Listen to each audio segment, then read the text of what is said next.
जी नमस्कार। आज हम लोग हिंदी के बारे में चर्चा करेंगे। यदि आप चैनल पे नए हो तो प्लीज़ इसको सब्सक्राइब कर दें, लाइक कर दें और पुराना वीडियो ज़रूर देखें ताकि आपको जो है चीज़ें समझ में आएँ। आज हम लोगों का टॉपिक है सघोष और अघोष। हिंदी में अक्सर पूछा जाता है जब भी आप हिंदी का कोई एग्ज़ाम देते हैं कि सघोष क्या है, अघोष क्या है। आज हम लोग उस पर चर्चा करेंगे। आइए देखते हैं।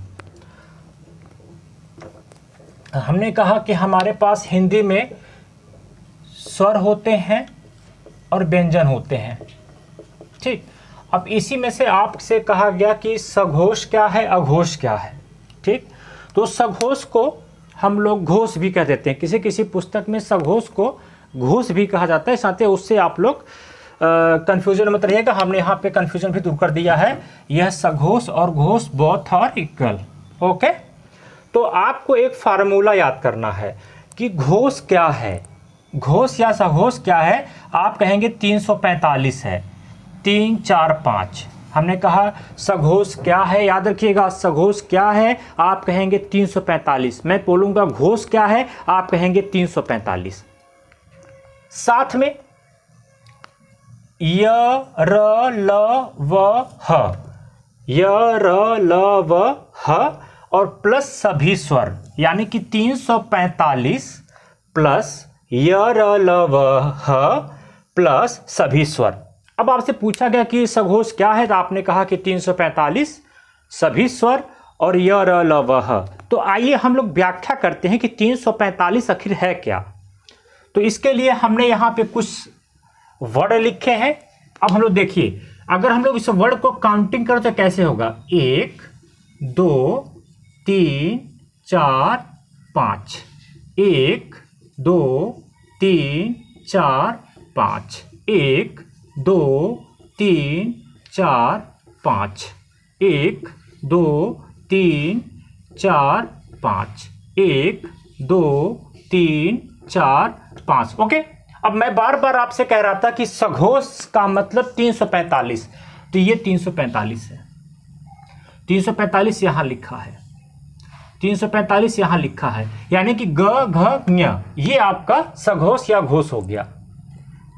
तीसरे नंबर पे ग, चौथे पे घ, पांचवे पे ञ, ज झ य, ये सघोष हो गया या घोष हो गया। 345 द ध न, ये आपका सघोष हो गया या घोष हो गया। 345 यहाँ है ब भ म, ये आपका सघोष हो गया। अंडरस्टैंड? यानी कि सघोष में 345 क्या है, आप ये समझ गए। अब हम लोग आइए चर्चा करते हैं कि अघोष क्या होता है। हमने कहा कि अघोष का मतलब होता है 12, जिसे आप लोग अंग्रेजी में 12 कहते हैं। अघोष का मतलब क्या होगा, 12। 12 के साथ आपको एक चीज याद करना है, श स स, तीनों प्रकार का जो श है, यानी कि 12 प्लस श के तीनों रूप, ये जो होगा अघोष होगा। 12 प्लस श के तीनों रूप, यह अघोष होगा। श स स, ठीक। 12 का मतलब क्या हुआ, ये क ख 12 हो गया।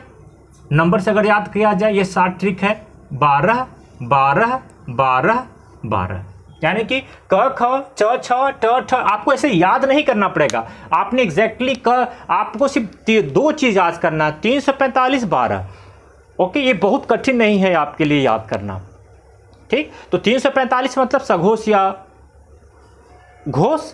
12 का मतलब वो टोटल आपके अघोष की बात करेगा। और साथ में 12 प्लस तीनों प्रकार का श, 12 प्लस तीनों प्रकार का श जो होगा वो आपका अघोष होगा। आप इसका स्क्रीनशॉट ले लीजिए।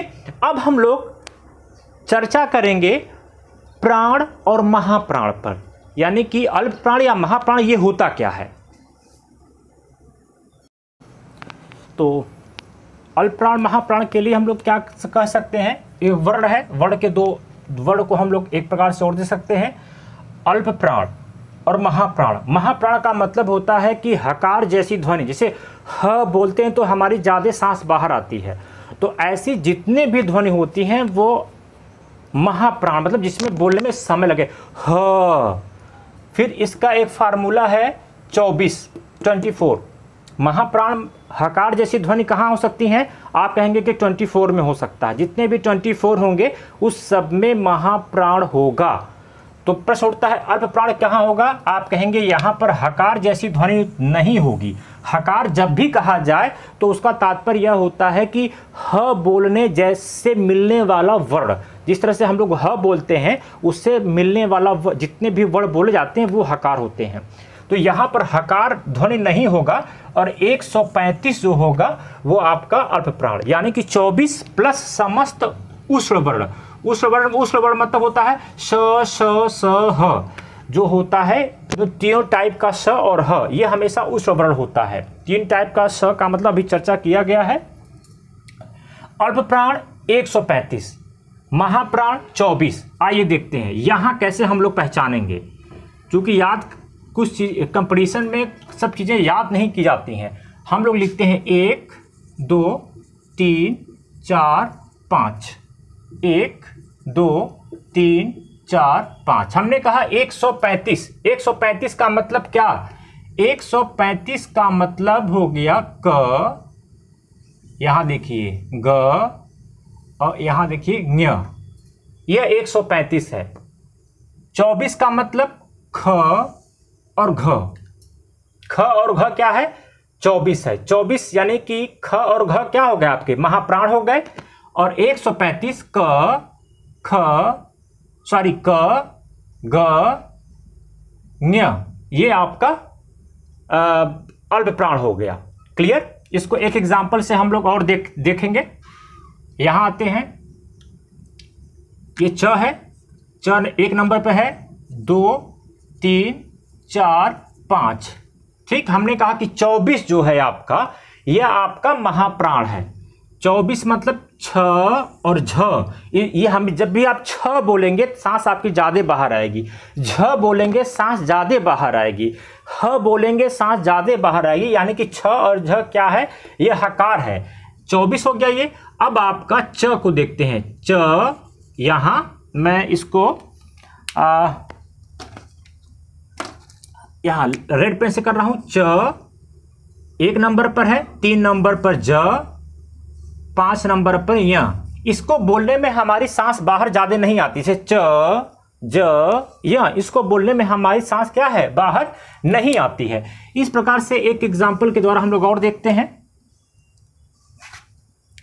अब हमने कहा तो आपका क्रम में क्या है? लिख दीजिए 1 2 3 4 5। इस फार्मूले में हम लोग अल्प प्राण खोजें तो हम कहेंगे 135। 135 का मतलब ट, 3 यहां है, 5 यहां है, ये आपका क्या हो गया?